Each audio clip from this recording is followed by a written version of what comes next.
तो अज़ीज़ान गिरामी, गौरतलब बात यह है कि ये दीन का मसला है। हम इसके अंदर जो अहले बैत को हमने अपना रहबर बनाया है, वो इसलिए बनाया है कि अहले बैत के इल्म के ऊपर हमें एतबार है। बकिया हम ये नहीं कहते किसी के पास इल्म कम है या ज़्यादा है, हमें किसी के ऊपर ये कमेंट करने का हक नहीं है। लेकिन ये ज़रूर है कि रसूल के बाद तमाम सहाबा किराम को मुज्तहिद का दर्जा दे दिया गया। हमें इससे बहस नहीं है कि उनका एहतराम न किया जाए, हमें लफ्ज़ मुज्तहिद से इख्तिलाफ है। मुज्तहिद होना एक सर्टेन इल्म का मेयार है जिसको ज़ाहिर करता है, समझे आप, वो मुज्तहिद होता है। सहाबियत का डिफिनेशन ये है कि जो रसूलुल्लाह को एक दफ़ा हालत इस्लाम में देख ले, ज़ियारत कर ले और एक नमाज भी हुजूर के पीछे पढ़ ले, वो सहाबी है।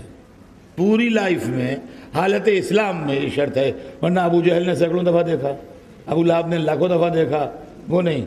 हालत इस्लाम में जो रसूल की एक दफ़ा ज़ियारत करे और एक नमाज भी आपके पीछे पढ़े, वो सहाबी है। एक शख्स 12:30 बजे दिन में आया, उसने रसूलुल्लाह से मुसाफिया किया, हाथ चूमे, बज़ में आके बैठा, जमाल अक़दस की ज़ियारत की। 1 बजे वहाँ अज़ान हुई मस्जिद में, उसने नमाज़ पढ़ी। नमाज़ पढ़ के उसने फिर मुसाफिया किया, कहा या रसूलल्लाह बहुत दूर से आया हूँ और बहुत दूर अभी जाना है, आपकी ज़ियारत के लिए इधर से होता हुआ चला गया।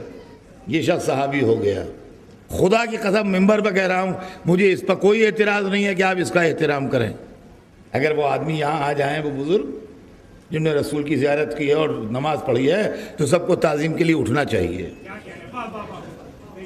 इसलिए कि हम में से किसी ने हुजूर की ज़ियारत नहीं की है, उन्होंने की है। लेकिन अगर ऐसे एक बुज़ुर्ग आ जाएँ उनकी मौजूदगी में जिन्होंने 10 दफ़ा रसूल की ज़ियारत की हो, तो उनको ताज़ीम के लिए उठना चाहिए। और अगर ऐसे बुज़ुर्ग आ जाएँ जिन्होंने 100 दफ़ा रसूल की ज़ियारत की हो, तो उनको उठना चाहिए। और अगर ऐसे बुज़ुर्ग आ जाएँ जिन्होंने 1000 दफ़ा की हो, तो 100 दफ़ा वाले को उठना चाहिए।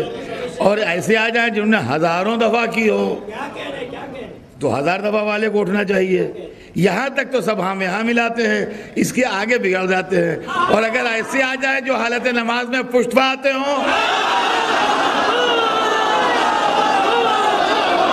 सलावत भेज दें मोहम्मद।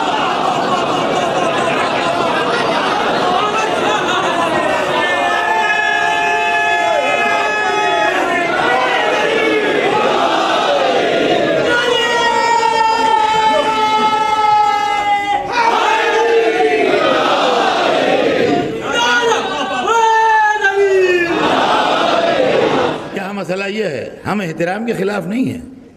देखिए, एहतराम और चीज़ है और तालीम और चीज़ है। ये दो चीज़ें अलग अलग हैं। एहतराम और तालीम, इन दोनों के अंदर मेल नहीं है, एक चीज़ नहीं है ये।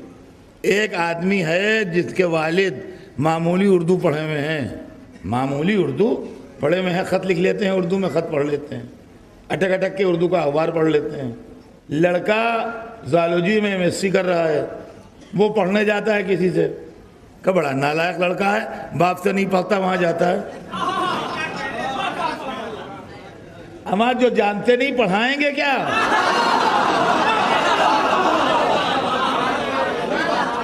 रह गया बाप का एहतराम करना चाहिए, तो बाप का एहतराम फ़र्ज़ है, उसका अदब करे। मगर ज़ूलॉजी का स्टूडेंट पढ़ेगा क्या उससे? हाँ, मुझे इंसाफ से बताइए, तो पढ़ने तो कहीं और जाएगा। अलबत्ता एहतराम उसे अपने बाप का करना चाहिए। भैया यही हम भी कहते हैं कि सहाबा किराम के एहतराम में फ़र्क ना लाइए, मगर पढ़िए अहले बैत से।